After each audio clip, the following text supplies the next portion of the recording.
Avant, je dois remercier chaleureusement les membres du bureau de l'AMBM pour tout ce qu'ils font pour développer la biologie au Maroc, notre biologie très chère. Je dois à la même occasion souhaiter la bienvenue à une collègue de la Côte d'Ivoire, le Dr Hermans, qui va nous parler tout à l'heure de l'apport de la cytométrie en flux dans le diagnostic des SLPC.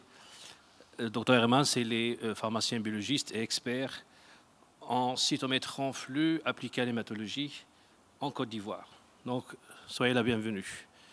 Et je suis très content de pouvoir revoir un grand maître à nous tous, le professeur Al-Omari. Le professeur Al-Omari, c'est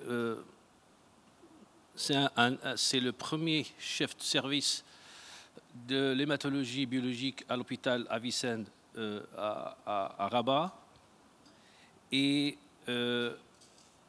si personnellement, moi personnellement, dès lors qu'on se présente devant moi pour parler d'une pathologie ou pour transmettre par exemple le modeste savoir que j'ai sur la cytologie des hémopathies malignes, je ne cesse de donner, d'expliquer et de fournir.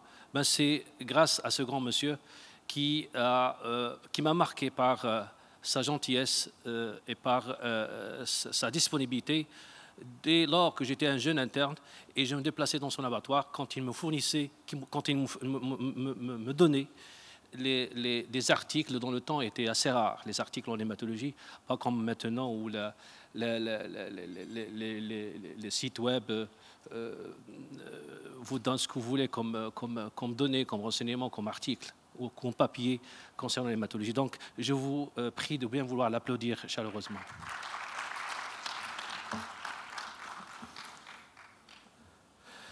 La cytologie des SLPC suppose tout d'abord un petit rappel sur quelques notions que je juge fondamentales, à savoir les organes lymphoïdes secondaires. Pourquoi je rappelle ces notions? Parce que justement pour différencier entre un lymphome et une leucémie, du moment qu'une leucémie c'est un point de départ au niveau de la moelle osseuse, un lymphome c'est d'abord un ganglion qui envahit secondairement la moelle et qui secondairement pourra envahir le sang périphérique. On parle alors de lymphome leucémisé. Ainsi, nous avons les ganglions avec leur structure folliculaire, secondaire ou primitive. Primitive, c'est non encore en contact avec un antigène. Secondaire, c'est dès lors que les lymphocytes naïfs jusqu'à maintenant sont en contact ou mis en contact avec un antigène via les CPA. Et donc, ça donne ce qu'on appelle les follicules secondaires.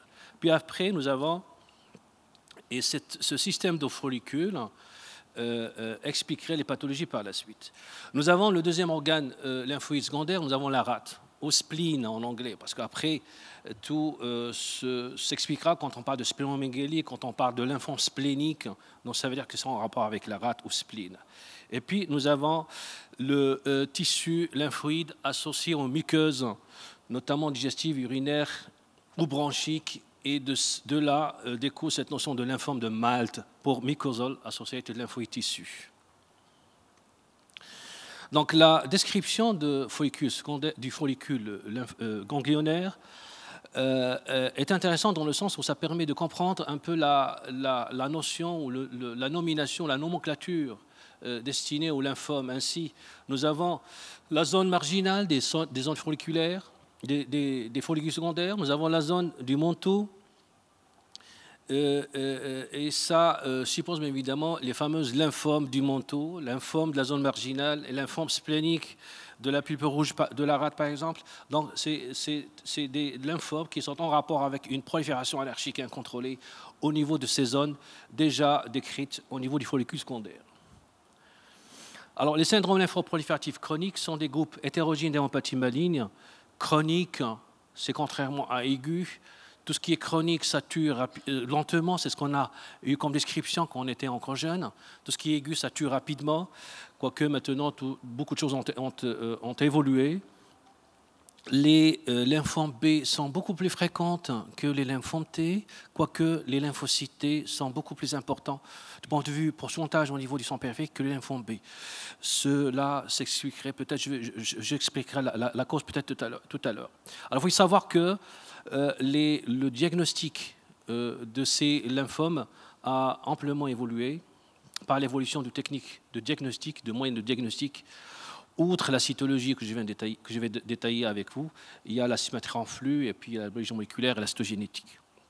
Beaucoup de classifications ont été proposées depuis 2001. On est maintenant à 2022 même, et une récente révision de 2023 des hémopathies malignes, et notamment des SLPC. Alors, les SLPC-B, je vais commencer par les lymphomes B. C'est un groupe hétérogène de pathologies caractérisé par une expansion clonale de B mature. Je dis bien mature, contrairement à l'immature, et donc c'est leucémique, caractérisé par une hétérogénéité clinique, biologique et pronostique. Et ce sont des lymphomes en majorité à petites cellules. On verra que les lymphomes à petites cellules, contrairement aux lymphomes à grandes cellules, les lymphomes à petites cellules sont des lymphomes globalement de bon pronostic, contrairement aux lymphomes à grandes cellules.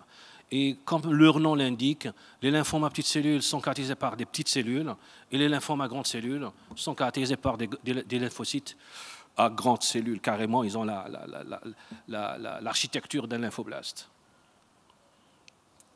Concernant donc quelques données générales, c'est une pathologie à prédominance masculine, plus d'hommes que de femmes. Bon, parfois, on trouve une origine ethnique pour certaines lymphomes. Et puis, il faut savoir que l'incidence des lymphomes s'accroît avec l'âge et que la moyenne ou la médiane au diagnostic se situe aux alentours de 65 ans. En fait, c'est une pathologie du sujet âgé. Alors, concernant les lymphomes, en fait, on les appelle lymphomes hodgkiniens tant que c'est ganglionnaire, tant que c'est nodal. On paie des SLPC tant que ça passe dans le sang. Et donc, ils sont, pour les hommes, regardez, pour les hommes, ils sont au sixième position après certains cancers, et puis pour les femmes, ils sont en cinquième position après, c'est-à-dire tout cancer confondu. Mais évidemment, il faut savoir que cette prévalence de ces lymphomes est en rapport avec l'exposition de plus en plus importante avec des facteurs de risque environnementaux au cours de la vie, et ce qui explique effectivement leur incidence plutôt qui devient de plus en plus élevée. Les facteurs de risque, ils sont assez hétérogènes. Il y a des facteurs de risque viraux, parfois environnementaux, avec l'usage notamment de solvants ou avec l'usage de pesticides, ce qui fait que les lymphomes, c'est une pathologie qui devient de plus en plus remarquable dans certains pays où l'agroalimentaire fait partie de l'activité de ces pays. Alors, et je commence par la lymphocytose. Qu'est-ce qu'une lymphocytose anormale? Parce que tout commence par une lymphocytose anormale. Et il faut savoir la distinguer d'une lymphocytose. Il faut savoir faire le distinguo entre une lymphocytose anormale réactionnelle et une lymphocytose anormale maligne. Sachant qu'un lymphome, ce n'est pas forcément une lymphocytose. Un lymphome, ça peut être un taux de lymphocyte tout à fait normal, comme ça peut s'accompagner carrément avec une lymphopénie. Une lymphocytose, c'est un taux de lymphocyte absolu au-dessus du seuil maximum de normalité en fonction de l'âge et en fonction de sexe.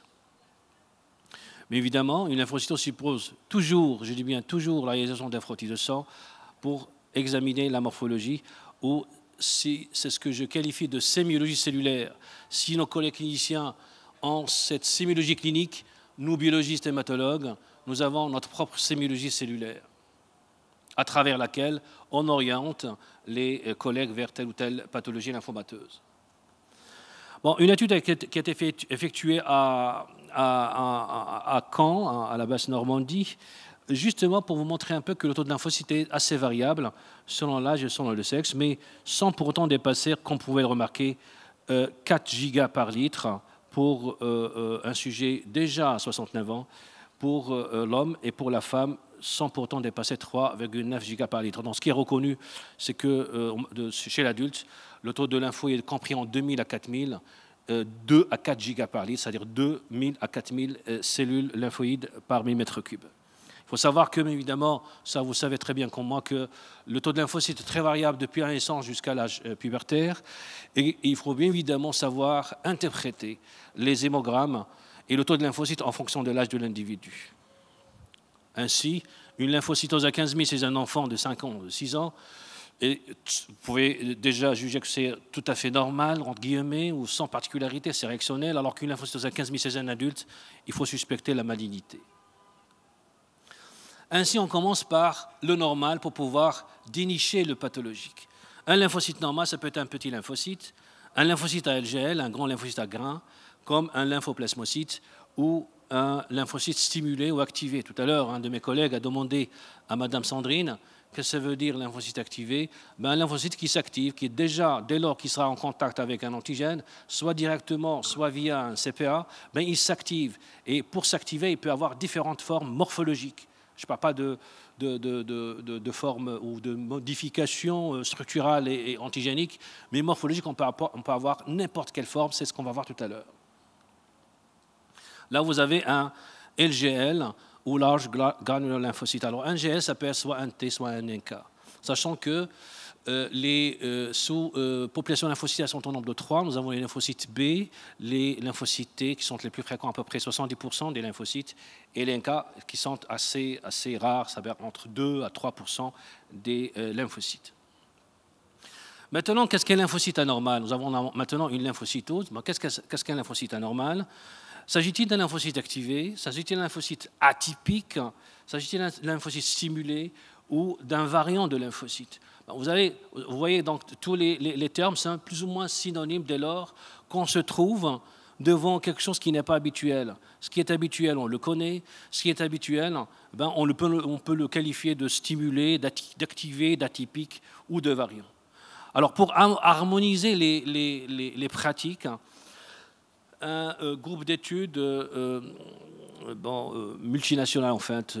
L'article il était publié en anglais, mais c'est le groupe francophone de matrice cellulaire qui a publié cet article avec d'autres collègues anglophones.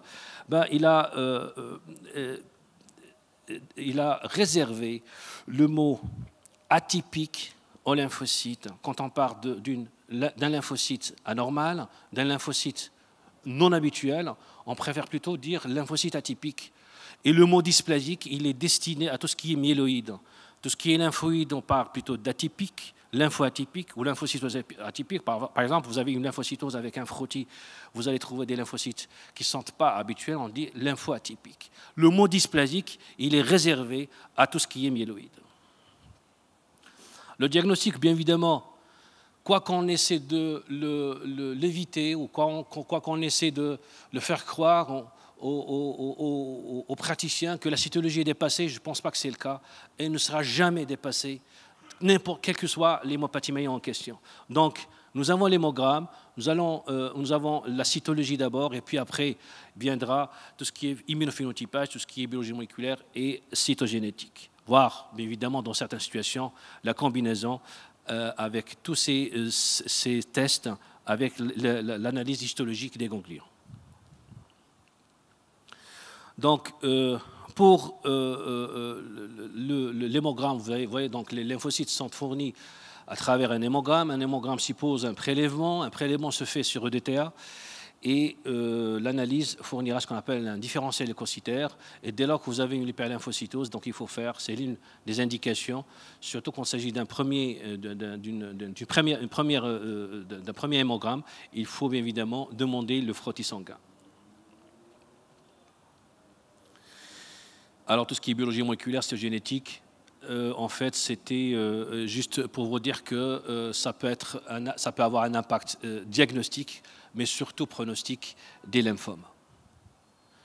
Et je commence par les lymphocytoses réactionnelles. Ce matin, on a vu effectivement, tout à l'heure, si vous vous rappelez, on a vu des cas de lymphocytose réactionnelle, des syndromes mononucléosiques, qui parfois peuvent être carrément confondus ou pour un œil non expérimenté, confondus avec des leucémies. Et personnellement, j'étais à maintes reprises contacté par certains collègues où les parents de malades, de jeunes enfants, un enfant qui a un ganglion, de la fièvre, qui a une hyperlymphocytose, eh ben, il suffisait d'un simple frottis. Vous voyez donc l'importance d'un frottis de sang. Il a suffi d'un simple frottis pour rassurer le médecin, mais évidemment derrière le malade. Donc, qu'est-ce qu'un lymphocyte? Qu'est-ce qu'une lymphocytose réactionnelle? Il faut savoir que c'est une lymphocytose qui est d'abord transitoire, contrairement à tout ce qui est chronique pour ce qui est des lymphomes. Et c'est une lymphocytose qui est présente avec présence de lymphocytes atypiques. L'atypie concerne la taille, donc on peut avoir des tailles différentes, l'aspect du noyau. Alors le noyau, ce qui est caractéristique des syndromes lymphoprolifératifs chroniques, le noyau est des achromatines motées, achromatines motées, achromatines motées, contrairement à tout ce qui est immature et blast. L'aspect du cytoplasme, souvent abondant, c'est ce que vous voyez là, souvent abondant, souvent basophile, non homogène, voire hyperbasophile. Non homogène, c'est-à-dire qu'il y a des renforcements périphériques de la basophilie. Ça, c'est très important. Et donc, on peut trouver parfois des grains. Moralité, il s'agit d'un polymorphisme. Il s'agit d'un polymorphisme cytologique, c'est-à-dire que vous avez différentes tailles, différents aspects, différents aspects des cellules lymphocytaires, élément qui est fortement compatible avec une lymphocytose plutôt réactionnelle. Alors, les lymphocytoses ou les hyperlymphocytoses réactionnelles peuvent être associées à un syndrome mononucléosique, comme ils peuvent ne pas être associés à un syndrome mononucléosique.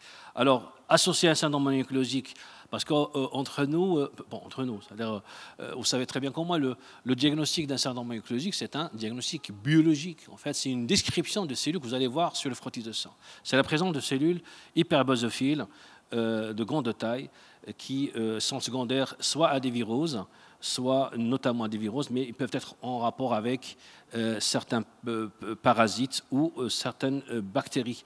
Donc, lymphocytose réactionnelle n'est pas toujours synonyme d'une infection virale. Ça, c'est très important. Les hyperlymphocytoses réactionnelles sans syndrome mononucléosique, c'est le cas que vous avez vu ce matin. Je ne sais pas pour les collègues qui ont assisté aux situations des urgences. Donc, c'est le cas de la coqueluche. D'ailleurs, la coqueluche, il est en nette recrudescence en France, en Europe de manière générale, mais en France. Mais la coqueluche, c'est une maladie virale qui, c'est un germe qui ni virus ni bactérie, et qui s'associe à une lymphocytose qui est plus ou moins monomorphe. Ce qui caractérise les lymphos, ce sont des petits lymphos qui sont parfois incurvés, qui rappellent plus ou moins le folliculaire. Donc, s'il ne s'agit pas d'un enfant, on peut carrément penser à un folliculaire. Alors, les lymphocytoses réactionnelles, c'est généralement une alarme. C'est pour cela qu'encore une fois, soit il y a une alarme, soit pas d'alarme, il faut faire un frottis de sang. Et qu'est-ce qu'on voit? On voit ce polymorphisme. Ces polymorphismes cellulaires, ce sont des cellules de différentes tailles, différents aspects, mais le caractère commun, c'est la basophilie intense des lymphocytes. C'est ce qu'on appelle les fameuses lymphocytes de grande taille, hyperbasophiles, mononucléés, c'est-à-dire qu'ils procèdent d'un seul noyau. D'ailleurs, avant, on croyait que c'était des monocytes. D'ailleurs, pour la même raison, l'hémogramme peut parfois vous fournir sur la formule qu'il peut vous proposer, une monocytose carrément franche. Alors quand vous faites votre frottis, vous allez corriger la formule, c'est plutôt des lymphoactivés que des monocytes. Par contre, je profite de l'occasion pour vous montrer un monocyte. Là, vous avez un monocyte, d'accord? Alors que les autres cellules, c'est des lymphocytes activés hyperbasophiles. Un autre aspect des cellules mononucléées du syndrome mononucléosique, là vous avez les lymphocytes de la coqueluche. Donc c'est un peu monomorphe, parfois incurvés, clivés, qui peuvent parfois donc poser un diagnostic différentiel avec s'il s'agit d'un adulte, on peut carrément penser à un folliculaire. C'est un peu l'aspect du folliculaire qu'on verra par la suite. Il y a la maladie de Carr-Smith. Et j'enchaîne par une entité qui a été, pas récemment, mais assez récente. C'est une entité qui s'appelle la lymphocytose polyclonale à lymphocytes binucléés. En fait, il s'agit typiquement d'une femme, d'une jeune femme, qui fume, qui a une lymphocytose avec cet aspect-là que vous voyez là. En fait, ce sont des lymphos de grande taille avec un noyau binucléé, parfois double noyau. Et là, vous avez les différents aspects, quelques exemples, et bien évidemment, à ne pas confondre avec des myélocytes ou avec des PNN dans les syndromes myélodysplasiques. Donc ça n'a rien à voir, on peut carrément les confondre. C'est pour cela que là, j'insiste sur le fait que ce sont bel et bien des lymphocytes. Alors, ces lymphocytes, ces lymphocytoses à lymphocytes binucléés, typiquement observées chez la femme enceinte et une femme qui fume. Voilà, c'est le même aspect. Alors l'intérêt de ces lymphocytoses à lymphocytes binucléés, c'est qu'ils méritent quand même surveillance parce qu'on a observé qu'ils peuvent, dans certains cas, certes rares, mais ils existent, ils peuvent évoluer carrément vers un authentique lymphome, une LSC notamment. Alors, on passe maintenant au syndrome lymphoprolifératif chronique. Donc le plus important dans l'histoire, c'est pouvoir séparer tout ce qui est réactionnel de ce qui est malin. Et je pense à notre niveau, nos biologistes, surtout les collègues de la biologie de ville, savoir dire que c'est réactionnel, donc c'est rassurant, et dire que c'est très probablement malin. Et dans ce cas, il faut faire vite, orienter le malade, ou avant avertir le médecin, ou orienter le malade vers un centre spécialisé. Donc il ne faut pas perdre du temps. Alors, et on commencera par les syndromes lymphoprolifératifs B, puis on finira par les T. Et je commence par l'apport de la symétrie en flux qui va être détaillé par Dr Cassi.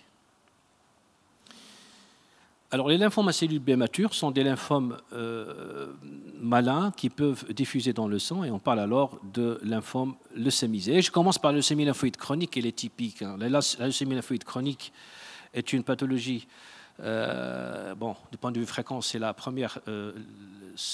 premier lymphome leucémisé parmi les lymphomes décrits. C'est une pathologie du sujet âgé, donc une médiane de survenue à 72 ans. Et c'est une maladie qui est vraiment chronique. On peut avoir une durée de survie jusqu'à 20 ans. Typiquement, c'est une hyperleucocytose avec lymphocytose. Et là, vous avez l'automate qui va vous fournir généralement un taux de lympho au-delà de 70%. Et quand vous faites, là, c'est un cas où il y a, je ne sais pas ce que vous arrivez à voir, vous avez 85 000 blancs. Là, c'est typiquement une LSC tant que l'automate nous fournit la formule avec un taux de lymphocytes assez important. Là, on voit 76% de lymphocytes. Mais pas que ça, on peut avoir une LSC avec 15 000, 19 000 blancs, avec aux alentours de toujours 60 à 70% de lymphocytes. Donc, n'attendez-vous pas à avoir un taux de lymphocytes ou un taux de blanc assez important pour penser à une LSC. Donc, vous pouvez avoir une LSC à 12 000, 15 000, 20 000 blancs. Voilà donc typiquement le monomorphisme. C'est des petits lymphodes d'aspect mature avec un noyau compact en carapace de tortue ou en damier typique. Le rapport NC est très élevé, presque pas de cytoplasme. Et puis le monomorphisme, contrairement au polymorphisme du réactionnel. En plus, vous allez constater la présence de ce qu'on appelle les ombres de Gumprecht.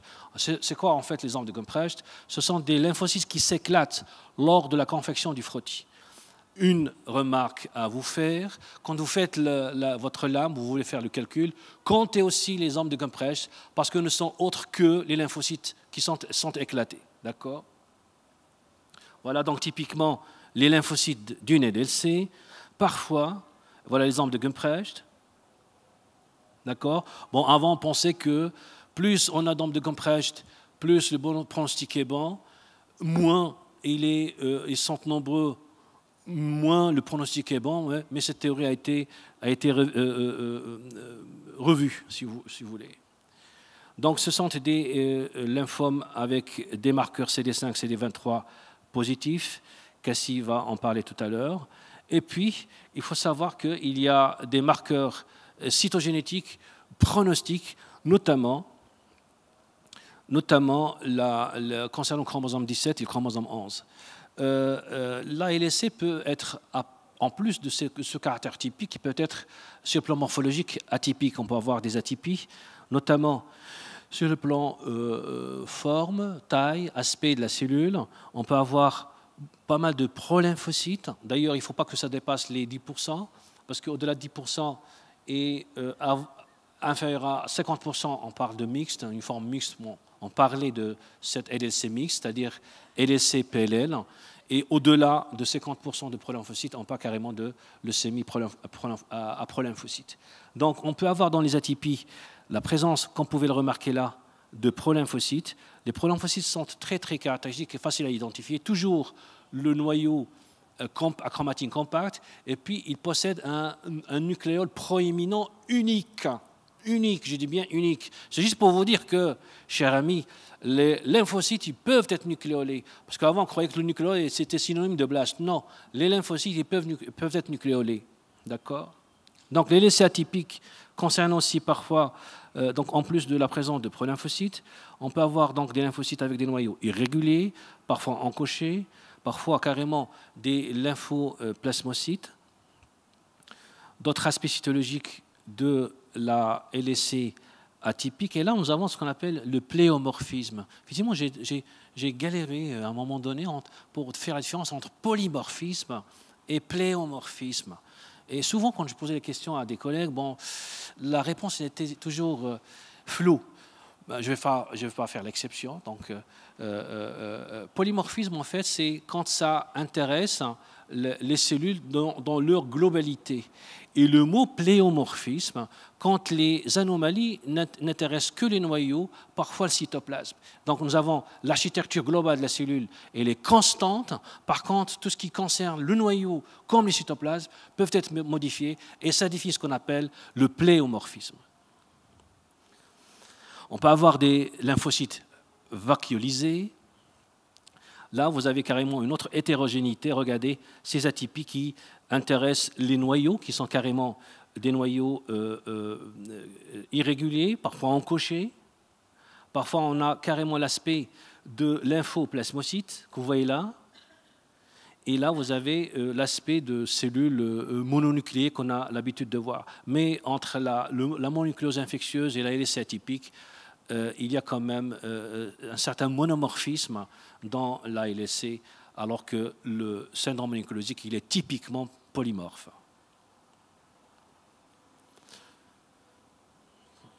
Alors, certaines anomalies cytogénétiques sont réputées être de mauvais pronostics. C'est le cas de la délétion du chromosome du bras court du chromosome 17 et celle du bras court du chromosome 11. Et on a même carrément trouvé une extrapolation entre la cytologie et les anomalies cytogénétiques. Et ça doit vous rappeler, si vous voulez, ce que l'on voit dans par exemple, les LAM3. Hein, quand on a des LAM3, on dit, allez-y, faites la cytogénétique, vous allez trouver la translocation 15-17. Ou alors, quand vous avez une LMC, vous allez dire, c'est une LMC, faites votre cytogénétique, vous allez trouver la translocation 22. Alors, avant de passer au reste des syndromes lymphoprolifératifs, il y a un état frontière, une situation frontière qui s'appelle les MBL, ou monoclonales, lymphocytose B monoclonale. En fait, ce sont des lymphocytoses clonales, mais sans pour autant dépasser les 5 gigas par litre. Hein, parce que par définition, une LSC ou un syndrome, une LSC, c'est un taux de lymphocytes clonal qui dépasse les 5 gigas par litre. Pour les MBL, sans dépasser les 5 gigas par litre. En plus, nous avons l'absence de symptomatologie et notamment pas d'adénopathie. Donc, le taux, le clon B clonal ne doit pas dépasser les 5 gigas. Au-delà de 5 gigas, ça fait LSC. Alors, l'intérêt de ces MBL, il faut les surveiller tout simplement. Vous voyez donc, on s'intéresse à des taux réellement bas de lymphocytes. On n'a pas besoin d'un taux de 20 000 ou 30 000 ou 40 000 de lymphocytes pour pouvoir parler de lymphome. Donc on s'intéresse à des taux assez bas et ce sont ces taux qui nécessitent la surveillance parce que les études ont montré que certains MBL peuvent évoluer carrément vers une authentique LLC, voire un lymphome non LLC, notamment le Montou. Donc, il mérite surveillance. Et je passe au manteau. Le lymphome du manteau. Le lymphome du manteau peut s'accompagner d'une lymphocytose. Parfois, un taux de lymphocyte est strictement normal. Ça, c'est très important. Un lymphome du manteau, quand il est leucémise, peut se présenter avec un taux de lymphocyte tout à fait normal, aux alentours de 2000-2500 lymphocytes par mètre cube. Donc, encore une fois, lymphome ne veut pas dire systématiquement lymphocytose. On peut avoir un taux de lymphocyte tout à fait normal, comme on peut avoir un taux de lymphocyte bas, une lymphopénie. Donc, c'est un lymphome de l'adulte, syndrome tumoral généralement présent, adénopathie, splénomégalie et la dissémination fréquente à divers organes. Alors, ce qui caractérise le manteau, c'est son polymorphisme. Là, on note le pléomorphisme réel des syndromes lymphoprolifératifs et plus spécialement du manteau. En fait, dans la forme atypique, nous avons des cellules de taille moyenne à petite, c'est ce que vous voyez là, d'accord, moyenne à petite, chromatine dense, dense, dense, dense, toujours dense, la chromatine dans les lymphomes, n'est-ce pas? Et puis, souvent nucléolé, au cytoplasme peu abondant, faiblement basophile. Donc, le nucléole, encore une fois, il est présent, regardez là, là vous avez le nucléole, là vous avez un nucléole bien clair, là, à ce niveau-là, il est bien visible, n'est-ce pas? La forme classique, c'est ça, donc c'est pas un réel ou un vrai monomorphisme, mais c'est des aspects assez différents. C'est des cellules de petite taille à taille moyenne, noyau irrégulier, parfois clivé, la chromatine dense, dense, dense, parfois discret nucléole. Il y a une variante à petites cellules. Généralement, les variantes à petites cellules sont réputées être de bons pronostics. Les variantes à grandes cellules ou à forme blastique sont réputées être de mauvais pronostics. Donc déjà, à la cytologie, non seulement vous pouvez poser le diagnostic d'un lymphome, mais vous pouvez orienter nos collègues cliniciens pour leur dire « Ah, vous êtes devant une forme assez agressive ou une forme light ». La variante pléomorphe, regardez, donc c'est des cellules avec des tailles assez moyennes, et puis nous avons le noyau qui contient un nucléole assez proéminent, et puis il y a quand même un certain monomorphisme quand on voit les différents types de cellules. Mais là, ils sont incurvés par moments. Et encore une fois, j'ai mis en rouge, la chromatine, il est comment? Il est dense, dense, dense. La variante blastique est réputée être de mauvais pronostics. Eh bien, c'est ça, c'est cette forme qui peut parfois poser le diagnostic différencié avec des leucémies. D'accord? Et là, nous avons de réelles cellules d'aspect blastique avec une chromatine plus ou moins lâche, avec un nucléole, et puis des renforcements basophiles périphériques qui rappellent carrément les blastes. Et là, j'ai mis en rouge, pour une fois, la chromatine, elle est comment? Fine. La forme blastique, c'est celle-là. Donc, c'est des grandes cellules avec une irrégularité du contour nucléaire. Et surtout, l'élément le plus important, c'est la chromatine qui n'est pas assez dense. Parfois, il est délié, mais la présence de nucléoles, un à plusieurs nucléoles. Les lymphomes du manteau sont CD5 positifs, et je passe. Ce qui caractérise les LCL, les lymphomes du manteau, c'est une translocation 11-14 assez spécifique de ce lymphome qui correspond à son transcrit chimérique, une surexpression de ce qu'on appelle la cycline D1. Après, je passe au lymphome folliculaire. Jusqu'à maintenant, on est dans les lymphomes à petites cellules, n'est-ce pas? Le lymphome folliculaire, les alarmes qualitatives sont rares, c'est-à-dire sans renseignement clinique, on risque de ne pas faire de frottis. Donc, l'automate peut ou risque de ne pas vous fournir des alarmes. C'est très important. Et donc, si vous avez les données cliniques, ça va être d'un grand apport qui va vous pousser à faire un frottis. Et c'est là où vous allez découvrir des cellules atypiques.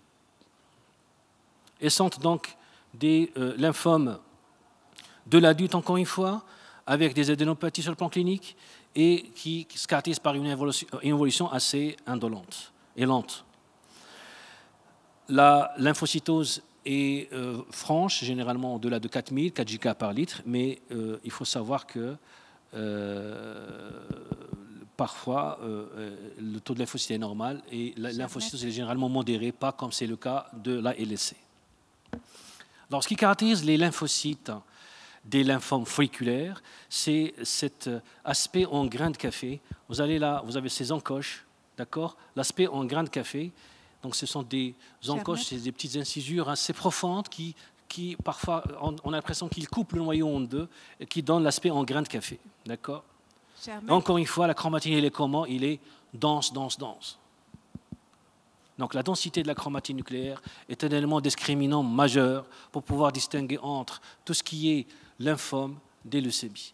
Tout à l'heure, ce matin aussi, je donne l'exemple des collègues qui ont assisté à la présentation de Mme Sandrine. On ne savait pas ce que c'était des lymphoblastes ou c'est des lymphomes. En fait, c'était la densité qui faisait la différence. Cher maître, l'aspect. Je vous prie d'accélérer juste un peu pour pouvoir donner lieu laisser un peu de temps pour les autres présentations. Merci beaucoup, cher maître. Très bien. Et je passe au lymphome de la zone marginale. Le lymphome de la zone marginale, il est caractérisé par cet aspect chevelu. D'ailleurs, les lymphomes de la zone marginale, comme la tricolocose, comme le lymphome de la pupille rouge de la rate, ils font partie de ce qu'on appelle le grand groupe des lymphomes à cellules chevelues. Et donc cet aspect chevelu est très caractéristique de du lymphome de la zone marginale. Ce sont généralement des petits lymphos, des prolymphos, et qui ont un aspect assez vileux. Donc ce sont des expansions villeuses, mais polaires ou unipolaires, contrairement au lymphome, à la tricolocose. Parfois c'est atypique, et on a cet aspect-là. Ce sont des cellules qui sont d'origine lymphoïde, atypiques, et qu'on peut facilement les confondre avec un syndrome mononucléosique ou parfois une LSC atypique. C'est pour cela que la cytologie a quand même ses limites et on a recours évidemment à la cymétrie en flux. Là, ce sont les différents aspects du lymphome de la zone marginale. Là, c'est le lymphome de la zone marginale variante monocytoïde, c'est-à-dire qu'il rappelle les monocytes, mais en fait, ce sont des lymphos atypiques ou pathologiques. Là, vous avez les différents aspects que l'on peut voir. Parfois, le diagnostic n'est pas évident, mais l'essentiel, c'est de dire que vous avez des lymphocytes atypiques, et s'il y a une clinique en plus, donc vous allez dire que c'est très probablement suspect, et donc il faut savoir orienter le malade vers la bonne direction. Le lymphome de la zone marginale. Et je parle donc de la tricolocose que vous devez aimer tous et toutes. Bon, la tricolocose, en fait, c'est une pathologie qui se caractérise typiquement par une monocytopénie, une pancytopénie avec monocytopénie, et les tricoses sont généralement comptés comme des monocytes. C'est pour cela que l'automate peut vous fournir un taux assez, soit normal, soit élevé de monocytes, alors qu'il s'agit tout simplement de lymphocytes qui sont assez caractéristiques sur le plan cytologique. Donc ce sont des cellules, on dit, ce sont des cellules à cheveux mal peignés, donc ce sont des arborisations, des expansions cytoplasmiques plus ou moins régulières, qui va les différencier des cellules chevelues de la zone du menton, du lymphome de la zone du menton. Là, c'est le même aspect de la tricolocose. La leucémie à prolymphocytes, en fait, il n'y a que des prolymphocytes. Donc, vous allez trouver au-delà de 50% de prolymphocytes. Les prolymphocytes sont typiquement des cellules de taille moyenne, un noyau à chromatine compacte et qui possèdent un nucléole proéminent typique. C'est ça le prolymphocyte. Le Waldenström, on le diagnostique rarement au niveau du sang périphérique. C'est généralement soit la moelle, c'est ce que vous allez avoir, donc les lymphoplasmocytes typiques, ou alors le ganglion. Voilà les lymphoplasmocytes. Ça, ce sont des lymphoplasmocytes. Donc, ce sont des lymphocytes de petite taille qui ont un petit liseré cytoplasmique périphérique. La même chose, ça, c'est un ganglion. Un ganglion, on ne trouve que ça. Le myélome multiple, il m'intéresse dans ce cas, sauf quand il envahit le sang, et auquel cas on parlera de leucémie à plasmocyte. Alors, quand faut-il parler de leucémie à plasmocyte? Quand le taux de la plasmocyte dépasse les 2 giga par litre ou 20% des cellules lymphoïdes périphériques. Les leucémies à plasmocyte sont de mauvais pronostics. Ils peuvent être soit de nouveau, soit compliquant un myélome multiple. Là, vous avez les différents aspects d'un myélome compliquant une leucémie à plasmocyte. Une leucémie à plasma, c'est une situation qui est réputée être de très très mauvais pronostic. Et là, vous avez un plasmocyte, hein, à ne pas confondre avec un mégakaryocyte polylobé. Là, c'est un plasmocyte avec plusieurs noyaux, donc il est dystrophique. Alors, rapidement, les proliférations. Alors, dans les proliférations NK et T, donc les proliférations, lymphoprolifération à LGL, NK, donc ce sont une lymphocytose avec des lymphocytes caractéristiques, c'est des grands lymphocytes à LGL, et bien évidemment c'est l'immunophénotypage qui va permettre de faire la différence entre les NK et T. Le lymphome T de l'adulte ou l'HT élevé, donc le Human T lymphocyte ou le lymphoma virus, bon, c'est une... Cher ami, est-ce que vous pouvez conclure, s'il vous plaît? On a pris beaucoup de retard. Merci. Alors, sur le plan cytologique, c'est un aspect en fleurs, donc typique. Et je finis avec le syndrome de Sézary, avec les cellules de Sézary qui sont là aussi très très caractéristiques, surtout cet aspect circonvoluté du noyau.